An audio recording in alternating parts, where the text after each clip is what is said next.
Aviso: algumas partes podem ficar sem conexão, porém é apenas uma apresentação do que será demonstrado no documentário. Agora fiquem com o trailer.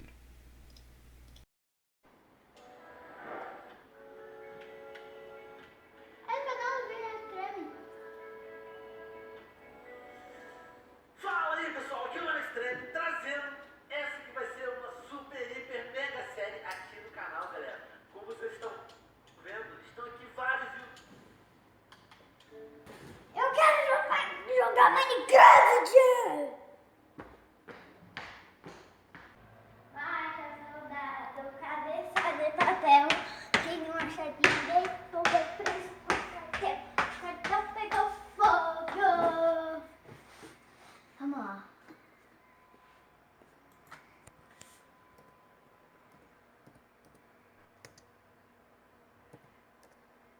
Baixar Minecraft grátis.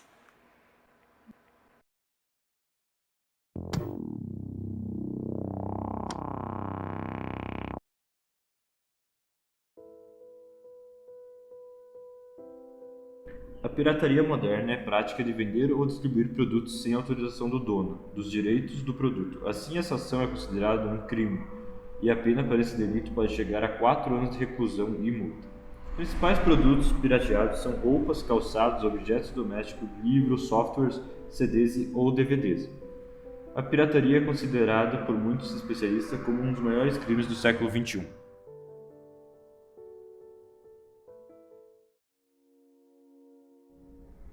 O comércio da pirataria pelo mundo afora tem sido recorrente. Observa-se diariamente o consumo de materiais e recursos piratas, como uma saída para quem não tem condições financeiras, bem como para comerciantes e lojistas em geral.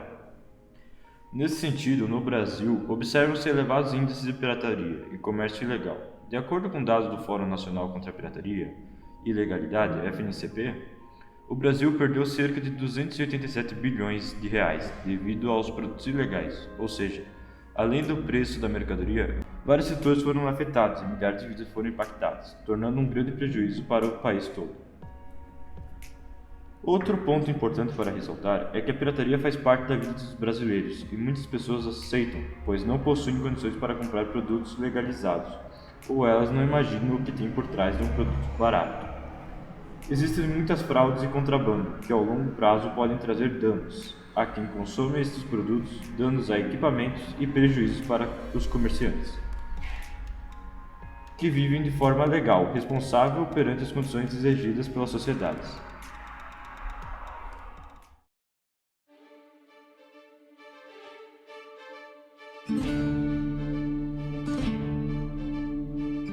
Inicialmente, o termo pirataria foi utilizado por Homero, na Grécia Antiga, para descrever as pessoas que pilhavam o mar por conta própria, ou que navegavam e exploravam as rotas comerciais, para roubar ou apoderar-se. Com a evolução da humanidade, o termo começou a ser empregado em diversos campos e, consequentemente, influenciando milhões de pessoas ao longo da história. A pirataria marítima foi a primeira explorada, com registros que datam 735 a.C., na qual os gregos roubaram espólios e recursos dos fenícios.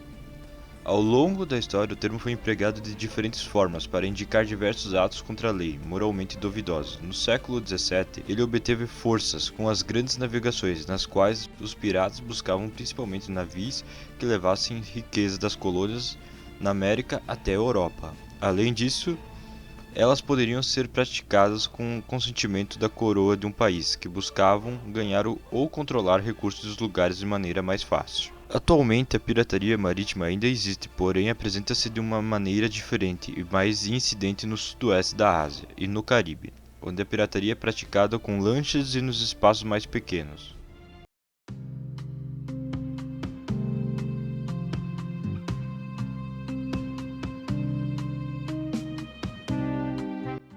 Ao longo do tempo, algumas ações podem ser descritas como o significado atual da pirataria. Um exemplo ocorreu em 1666 com a família Eusir. Essa família é famosa por ser composta por editores, livreiros, impressores holandeses, que trabalhavam no fim do século XVII e início do século XIX. Daniel Eusir era um membro dessa família. Segundo o historiador Jean-Pierre Vitou, ele foi responsável pelo início da falsificação de artigos científicos. De acordo com o autor, esse membro da família Ozir comprava edições do Jornal das Avanças na França, o lugar onde eram publicados os artigos originais, e falsificava-os em Amsterdã, posteriormente distribuídos para todo o mundo.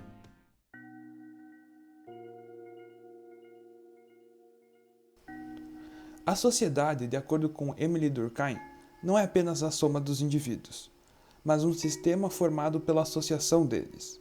Ou seja, não são apenas os números, mas as interações e ideias que compartilham. O ato dos indivíduos da sociedade se reunirem para expressar uma opinião em comum e de forma pública é denominada por manifestação. Com a evolução da humanidade, as manifestações tiveram diferentes formas e objetivos. Atualmente, a pirataria é o centro de diversas manifestações ao redor do mundo. É importante ressaltar que os Estados Unidos é considerado uma peça-chave para a compreensão dos direitos autorais, pois muitas leis que influenciaram o mundo foram criadas pelo Senado americano. No dia 12 de outubro de 1998, o Senado dos Estados Unidos aprovou uma lei chamada de Digital Millennium Copyright Act. Essa lei, ela criminaliza o uso, a proteção e a distribuição de tecnologia que permita evitar as medidas de proteção aos direitos de autor. Além disso, essa lei também aumenta a punição para crimes de pirataria cometidos via internet. As principais críticas vieram da Electronic Frontier Foundation, uma associação que lutava pela liberdade de expressão. A principal crítica alegava que essa lei era primitiva e paralisava a liberdade de expressão e o uso de cópias legais. A base da lei que é utilizada para garantir os direitos autorais e também que influenciou o mundo é essa lei, e ainda ocorrem diversos esforços para conseguir alterá-la.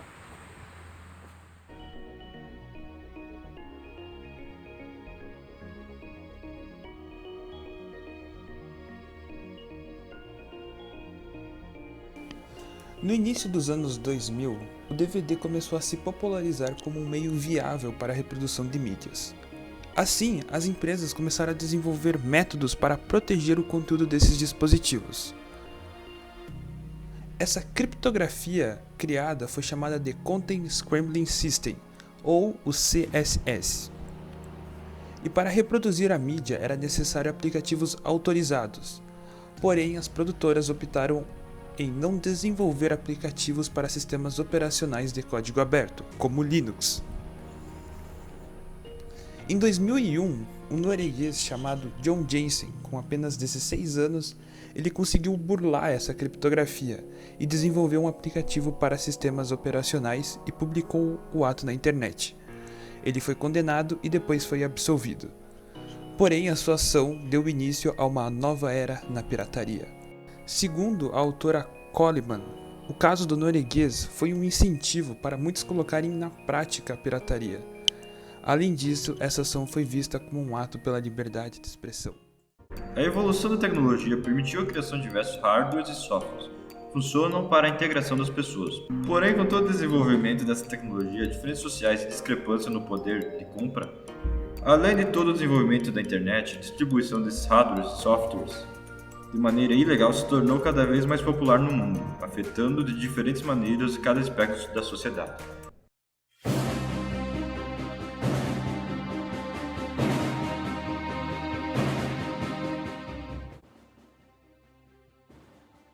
No final da década de 80, quando o famoso NES, ou Nintendo Entertainment System, estava no auge, muitas pessoas tentaram pegar carona no sucesso desse console, então encontraram maneiras ilegais para conseguir o lucro. Os Famiclones, como eram chamados, eram clones do NES, possuíam hardwares destinados a simular o funcionamento do famoso console. Após muitos anos, essa falsificação foram evoluindo, e para evitarem problemas com a lei, eram comercializados como compatíveis com o Nintendinho. Um ponto muito importante que alavancou o sucesso do Famiclones foi que a Nintendo, empresa responsável pelo NES, não produziu versões do console para regiões da América do Sul, da África do Sul e da Índia, Rússia e Polônia. Nesse sentido, muitos fabricantes locais fabricavam essas cópias e comercializavam para suprir essa falta. No Brasil, o primeiro sistema foi fabricado em 1989, chamado Dynavision. Esse clone em específico, utilizado cartuchos da versão japonesa do NES, O Famicom. Em 1990, o Top Game fabricado pela CCE foi lançado e ele ostentava um slot para cartuchos Dual, permitindo a utilização de cartuchos de 72 pinos e o de 60 pinos, respectivamente nas versões NES e Famicom. Um dos Famiclones mais populares no Brasil é o Phantom System, lançado em 1991, fabricado pela Gradiente. Essa versão possuía controles que eram clones de outros videogames, o Mega Drive. Por fim, o PlayStation foi um dos Famiclones que mais fizeram sucesso, pois o console imitava o visual do PlayStation 1 e depois foram lançados modelos que copiavam o PlayStation 2 e PlayStation 3, além do Super Nintendo e o Dreamcast, porém todos os hardwares baseados no NES. O PlayStation ganhou sua fama no auge dos anos 90, e isso ocorreu porque muitos pais o confundiam com consoles da Sony. Além disso, ele também chamava atenção devido ao preço muito barato. Segundo muitas pessoas, ele foi uma porta de entrada para o mundo dos videogames pirateados. É importante ressaltar que essa tecnologia não é ilegal, nem os aplicativos que utilizam essa tecnologia. Eles levam a pessoa para uma espécie de barreira da lei, que pode ser facilmente ultrapassada, dando um ótimo exemplo da liberdade que a internet dá para as pessoas. Então, por um lado, temos o fácil acesso à informação, um fácil compartilhamento que ajuda para o desenvolvimento, mas temos também o lado obscuro, o fácil acesso a produtos ilegais ou que o simples fato de distribuir eles por meio dessas tecnologias os torna ilegal. Por fim, podemos ligar isso ao Brasil. E quando ligamos ao Brasil, vemos a falta de monitoramento e fiscalização por parte do governo, por parte das autoridades. E diferente de outros países, o Brasil não possui grandes projetos ou grandes tecnologias que permitem o monitoramento dessa grande estrutura que é a internet. E isso não se aplica só ao aspecto digital, também ao aspecto físico, onde produtos são copiados e distribuídos de forma ilegais. E as pessoas que praticam esse crime não estão nem preocupadas com as consequências. Elas assimilaram isso à sua cultura, tornando parte do dia a dia.